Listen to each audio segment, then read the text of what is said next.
एक औरत के नाम पर एक पूरे मुल्क का नाम है, ये आप जानते हैं?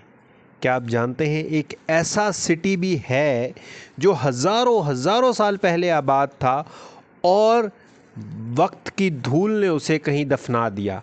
फिर एक पोइट्री, एक नज़म, एक अंधे शायर की नज़म ने उस शहर को ढूंढने में मदद की। लोग तो ये समझते थे उस शायरी से पहले कि ऐसा कोई शहर था ही नहीं, ये सिर्फ़ एक किसी का ख़्याल है, बट ढूंढने वालों ने ढूंढ निकाला। उसके अलावा आप ये एक घोड़ा देख रहे हैं अपने सामने, ये एक लकड़ी का घोड़ा।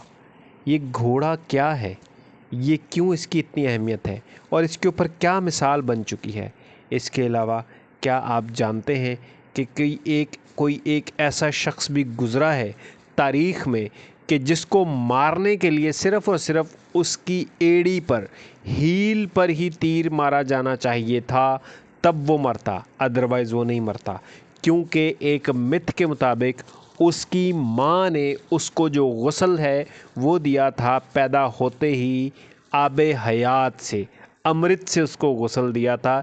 आबे हयात या अमृत एक कॉन्सेप्चुअल पानी है, एक थ्योरेटिकल पानी है, एक ऐसा पानी है या ऐसे पानी के बारे में कहा जाता है कि जिसे पीने के बाद कोई शख्स कभी भी नहीं मरता। तो उसकी माँ ने उसको गुस्ल दिया था उस पानी से अकॉर्डिंग टू मिथ, बट उसकी एड़ी जो है वो सूखी रह गई थी, इसलिए उसे पूरी बॉडी पर कहीं पे भी ज़ख़म नहीं लगता था, लेकिन सिवाय उसकी उस बॉडी पार्ट पे यानी कि उसके हील के ऊपर। तो आज मैं आपको उसके बारे में बताऊंगा। आज मैं आपको बताऊंगा एक ऐसे सिटी के बारे में जिसने 10 साल तक एक सीज, अपना मुहासरा, अपने इर्द गिर्द जो उसके आ गए थे दुश्मन उसको कब्ज़ा करने, वो उसने उसको रोक के रखा। क्या आप जानते हैं एक घोड़े की वजह से एक हंसता बसता मुल्क, एक हंसता बसता शहर तबाह हो गया? जी, वही लकड़ी वाला घोड़ा। तो आज जो है वो हम बात करने वाले हैं एक ऐसे सिटी के बारे में जिसको पिछली सदी में दरियाफ्त कर लिया गया था, लेकिन वो सिटी बिल्कुल बर्न करके, जलाकर उसको ख़त्म कर दिया गया था उसके दुश्मनों के द्वारा, उसके दुश्मनों ने। तो आज मैं बात करूँगा एक प्यारे, खूबसूरत, अच्छे सिटी की जो एक औरत की वजह से तबाह बर्बाद हुआ, लेकिन उस औरत के नाम पर अभी भी पूरा एक मुल्क मौजूद है। आइए बात करते हैं।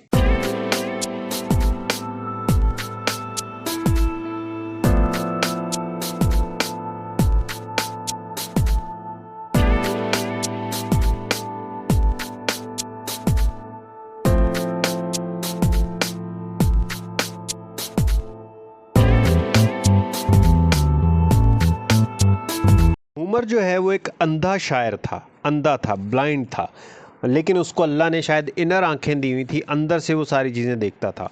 उसने एक पोइम, एक नज़म, एक गज़ल लिखी थी और उस गज़ल के अंदर एक ऐसे शहर का ज़िक्र मौजूद था और उसके साथ होने वाली जंगों का ज़िक्र मौजूद था जिसको लोग बहुत टाइम तक, बहुत बहुत बहुत लंबे अरसे तक सिर्फ़ और सिर्फ किसी के दिमाग की ख़राबी ही समझते रहे कि किसी के दिमाग में ये किस तरह की चीज़ आई होगी, जो ह्यूमर ने उससे सुनी और उसने उसको लिख डाला। लेकिन 18वीं सदी में एक शलेमान नाम का एक जो है जर्मन आर्कियोलॉजिस्ट था, उसने इस नज़म को पढ़ा।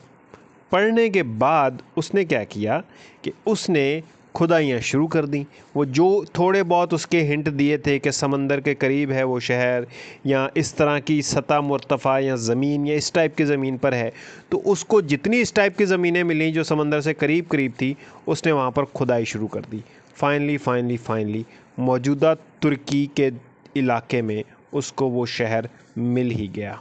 और वो जो नज़म है उसके अंदर जंग का ज़िक्र है, उसके अंदर किसी की बहादुरी का ज़िक्र है, उसके अंदर किसी के बेटों की लड़ाई का ज़िक्र है, उसके अंदर जिस्म कटने का ज़िक्र है और इसके साथ साथ ही एक खूबसूरत शहर का ज़िक्र मौजूद है।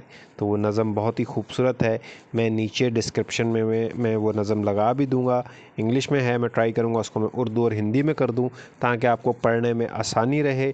और उस नज़म से जो है एक शलेमान नामी बंदे ने वो पूरा का पूरा शहर जो है वो ढूंढ निकाला। ये अलग बात है कि फिर उसने वहाँ का चोरी किया हुआ ख़ज़ाना, खैर मैं चोरी नहीं कहूँगा क्योंकि उसने मेहनत बहुत की थी, वो ख़ज़ाना बरतानिया या जर्मनी में ले गया।